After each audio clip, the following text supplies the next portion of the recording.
Good morning and welcome back to the One Celtic Fans View this Tuesday morning, Tuesday the 3rd of June. And yes, the transfer window is open just now until the 10th of June. Then it closes for the World Club Football Competition, which Celtic are not taking part. I think it's an invite only, I'm not too sure.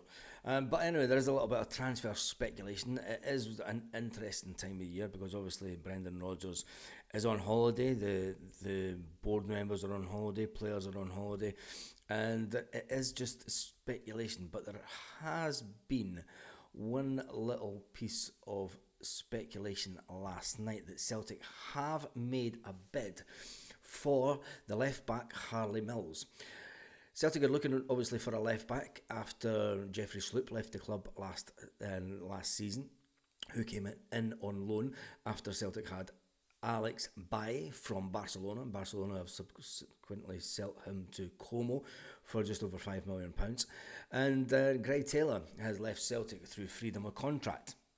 A player that should never have been allowed to leave under the freedom of contract. In my opinion, he should have been sold a bit like what Turnbull was in the last 6 months of his contract. And we brought in £3 million for him. But it's the left back position, and there seems to be an ongoing thing here that even when it comes to strikers that we're going to talk about in a couple of minutes, we seem to be lackadaisical on a bit slow in the uptake when it comes to sorting out transfer fees. But anyway, we have made a bid allegedly for Harley Mills, who will be back up to Kieran Tierney. Kieran Tierney, obviously, he will be announced soon, I hope. I'm not sure when Celtic. Maybe they'll wait until Kieran Tierney walks through the stadium the first day of pre-season training before they do it. And you'd kind of hope that they would do it before they would get Kieran. I mean, he's obviously on holiday just now. I wonder if he's at Santa Ponza, because there's a shitload of Celtic fans in Santa Ponza just now, and there's going to be even more this week. Having had discussions with groups that are going over, to say the least. But Kieran Tierney coming back is going to be obviously fantastic, but we do need an additional left back.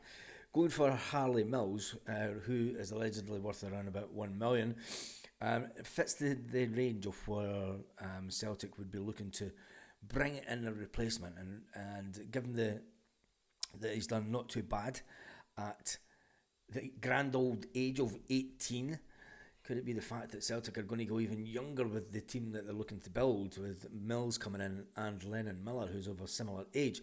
And when you look about it, I mean, could you imagine Celtic trying to get £1 million for one of our 18-year-olds? None of them are good enough. But Fulham have reportedly already had a bid for the teenager put in. Celtic have allegedly had one put in also, and you can guarantee that Celtic are putting one in. They've probably put one in lower, and they've probably put one in lower, which I think is just the way that Celtic do things at the moment. So, with the central defence partnership of Cameron Carter-Vickers and A.N. Other going into the new season, it'll be interesting to see what happens with that. But let's move on to the striking department. Yes, let's move on to the striker. Because we all know the name Matthias Witzgarden from Brøndby. And Celtic have put in allegedly several bids over the last couple of years and just not been to the mark. He's now valued at around about £12 million. The price tag that just keeps on going up, and as does his goal scoring exploits. It's always like Celtic to just not pay the right money at the right time. If you look at the whole Adam Ida situation, and that's what we don't want to happen at Celtic again, is it? Paying what is allegedly the going rate at the time, but when you see it, we could have got him for a lot less money a few years back, but Celtic just wouldn't pay it because they didn't think that the potential was good enough. The fact that his price tag is going through the roof. Now, there is an international game coming up in the next couple of weeks, and I think Celtic are kind of hoping that they can talk Mattia. If he's still the number one choice, I think that the price tag may be putting the people upstairs off at Celtic, and Brendan may be looking elsewhere, a Moroccan striker. But the international games that are coming up over the next couple of weeks, and obviously Kasper Schmeichel will partake in that. as will Matt O'Reilly, and it'll be interesting to see if Celtic have had a word with Casper and Matt. Just have a little word with Mateus and just say, look, if you're going to go anywhere, go to Celtic. Look what happened to Matt. He moves to Celtic for a fee of $1.5 million. He improves vastly as a player, plays in the toppest that you can, the Champions League. I totally got stuck there. I'll just keep that in my head at this time of day. He plays in the Champions League, plays at the highest level possible, and then moves on for 25 million. Kasper Schmeichel, the end of his career, and he comes to Celtic to win things. He'll be saying to Mateus, you want to keep this winning mentality going. You want to grow that winning mentality as a player. There's no better place to come rather than the Celtic. So maybe that could be the little things that sway it. But maybe it's the case that he's not interested in coming to win the SPFL trophy that Celtic won for the 55th time last season. Maybe it's the fact that he wants to play at a higher level. Maybe he wants guaranteed of first team football. You never know what could be going through the young player's head. And hopefully Brendan Rodgers has maybe had a word with him. Just find out exactly what it is that he wants.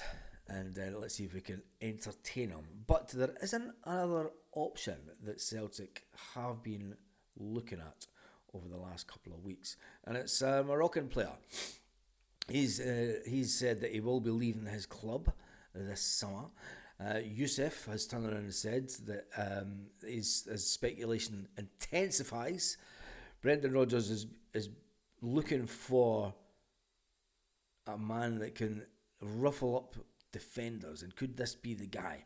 When you look at the two of them, when you compare the two of them, he does have a bit of a menacing look about him. And maybe Brendan Rodgers is saying that this is maybe something that we need not only for domestic football, because let's face it, since Kyogo left and wanted to leave, it's been a case where we've had Adam Eder, who, give him his due, scored 20 goals this season, which was last season, which was a fantastic return. But is he one of those strikers that can really mix it up in the defence? We need a big striker that can bang in headers from corners and that can ruffle up defenders. And I think that Adam Eder is just a bit too nice a guy for that. Kyogo was always in and about the mix, and defenders across Scotland decided just to shoulder charge him and know that he had a dodgy shoulder. So it'll be interesting.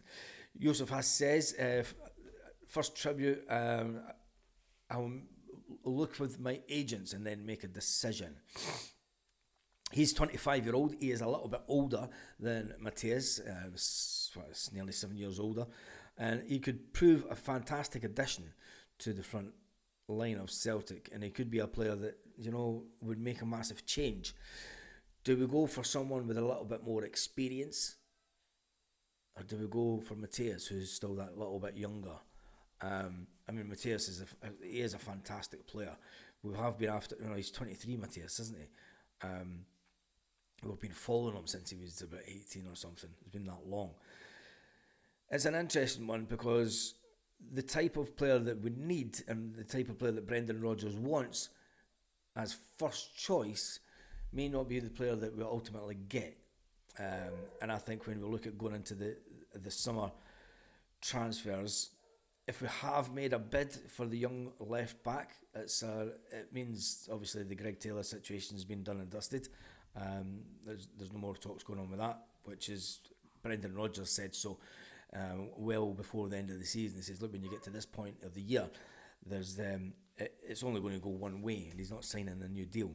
And that's talking through experience. And I think there's been fans that have been sort of clambering on to the fact that Celtic left the door open for Greg Taylor to stay at the club, and Greg's went, I'm just going to see what offers are out there, first of all. But Celtic have to look after Celtic, and they have to move on, and they have to move forward. And let's face it, there's no use looking back and hoping that he stays. For me, get this young guy in, pay the money, Nicholson, pay the money. Is Nicholson... If you listen to the Green Brigade video, the full, I'll put a link to it at the end of this, the full documentary sort of thing about the Green Brigade and their discussions with Michael Nicholson, and they said that it's vastly changed since the days of Peter Lawwell. Peter Lawwell was easy to talk to. You had your ups, your downs, you had your arguments, but after a couple of months you got over it and you moved on. The fact that the Green Brigade haven't spoken to Michael Nicholson for over a year, and even they said when you're in conversations with him and you're asking him questions, he's very elusive to give you a straight answer. He's very much politician-like. And maybe this is what's the issue with Celtic transfers. As Brendan Rodgers alluded to last summer, remember, when we were in America, when we did the tour of America. It'll be interesting when we go to Portugal, when we're doing the summer camp in Portugal, to see if we haven't brought players in by then. I hope the media guys that are over there start asking the questions. Oh, what's happening with the transfers? Who's coming in? Who's, do you know, what's your aspirations for the transfer window? And Brendan Rodgers said last summer, I've been on the phone to Nicholson and Chris Mackay, the finance guy.